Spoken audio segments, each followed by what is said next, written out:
Oh, good afternoon and welcome to the preview for Sha Tin on Sunday. Doing this quite early. It's a very, very mediocre card. We're basically ruled out of action for the entire day by virtue of the fact that they've put unraced in races 4, 5 and 6. So it rules out the 3, 4 DT, the 6, 7 DT, the TT and also the 6 up. So it doesn't leave too much that we can consider. But anyway, we'll have a quick look at the card. Starting with race 1, well, naturally we start off with the worst race of the day, 1200 metre race, class 5. Most of these beetles have been running around all year. Glorious, gorgeous life. Barrier 14 and Dicky Lou on it. Yeah, hard to see this putting two together, but you never know. Young Happy's an interesting one. They rode this upside down last time. If they drop it back, it's got a much better chance. Asmodee is going to go forward with no weight and probably put a bit of pressure in. Dragon Choice, now this was working well prior to its last start. The barrier's no good to it, 13, but its run was better than it looks on paper. Diamond Night trialled well last week. It might be ready to show up. And the top weight, Bernard's Choice. Zach Purton goes on it. It's dropped down to class 5. If it's ever going to show anything, I suppose this is about as weak as it can fall into. Anyway, with no great conviction and purely probably based on price more than anything else, 10 on top, Dragon Choice, from 1, Bernard's Choice, 14, Young Happy, 6, Gorgeous Life, 5, Asmodee, 3, Diamond Night. Race 2, 1800 metre race. Most of these have been running around again all season. Full Values coming back after a brief let-up. Goes good at this track and distance. Deleuze goes on. It'll get a nice run on the speed from barrier 4. It's the one to beat. Magnimus finally got up and won a race last start. Yeah, I'm not sure whether it can put two together, but I would have to include it as a chance. James Cena, 9-year-old, gave this a chance last time and it ran a pretty decent race. Repeats that sort of run from the inside draw, maybe can fall into the placings. Malayan Pearl, it's getting close now. It's probably the one to beat. And the best of the rest, Royal Knight. Now this was an interesting one last time. This is played up, was in a muck lather before they jumped. Missed the kick by about 3 or 4 lengths and then come flashing home.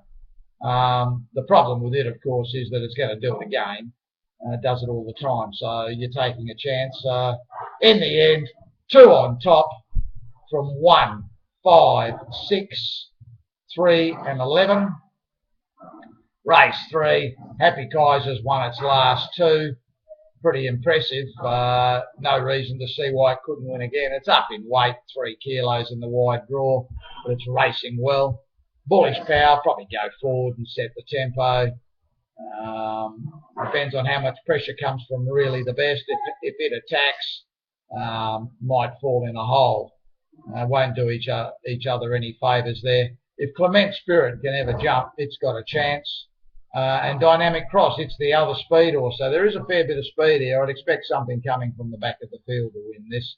In the end, and purely looking for a bit of value, 5 on top from 9, 1, 4, 10 and 7.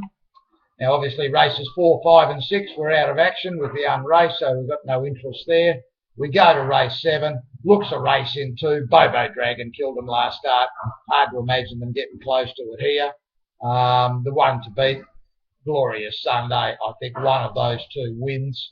Of the rest, Madeley, Sparkling Bee, or Skip Court could improve at a bit of a price.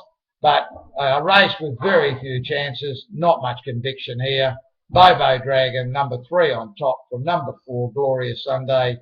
Small chances to 5, Sparkling Bee, 8, Skip Court, 1, Ultimate Winners and 10, Rewarding Hero. Race 8, again, not much of a race, lacks a little bit of depth here. Approve's been racing well, dropped 6 kilos for the rise up, should be on the speed. It's the one to beat. You Will Be Glorious, it'll go back from the wide gate. It's got no weight here with 53. If there's enough tempo early, expect it to be storming home as usual. Golden Scalpel seems to put one good one, one bad one in. it's probably due. The good one, Zach Purton going up is a plus. Shish One Exec, Douglas White tore this up into 1,000 pieces last start, gave it absolutely no hope as a short price favourite. He's not here riding today, he's away. So goes on it, 49.5 kilos, it's dropping 11 kilos. That alone probably brings it into the race from barrier 4. Of the rest, I Smell Money, Hecko Rider. In the end, 8 on top, approved. From 10, You Will Be Glorious. 14, Shish One Exec. 9, Golden Scalpel, chances to 4 and 11. Race 9, Fabulous November was a terrific run first up. It's gone on it with it from the track. It's the one to beat. Hypersonic, it was another one of Douglas's slaughter rides last start, gave it no hope. It'll improve with treble going on from a better draw. Lombardi snuck into this race. Emergency got a start. This is not without some chance. Races well here. Probably set the tempo. Helene Funstar, if they go back on it, it's got a chance. Of the rest, maybe small chances to 13 and 5 in the end. 6 on top, Fabulous November. From number 8, Hypersonic, Lombardi, Helene Funstar, Aero Velocity and Principle. And the last race, this is probably the best race of the day, Class 2. These are pretty reasonable steeds here. Although there's not a lot of depth for me. There looks like 4 or 5, possibly 6 winning chances. Settled on number 1, Rainbow Sheep. From the inside draw, should get onto the speed. That's going to help it. It's going up 7.5 kilos for back to Class 2, but this is probably the right level for it. Number 2, Happy Era. Again, this needed to hit out first up. It's taken a lot of improvement of the track work since then. It's going to be hard to beat. Blazing Speed's got the wide gate to contend. Obviously, you'll probably go forward on it. It's got to be a chance. Vital Gold, they rode it upside down and it still won last start. If he rides it a bit quiet, it'll be better. And number 6, Winning Leader. 3 of the main chances have drawn 10, 11 and 12, so it's a pretty tough race. In the end, 1 on top from 2, 10, 4, 12 and 6. As I said, it's not much of a day. There's not a lot of depth there. At this stage, on face value, very unlikely we will be involved whatsoever.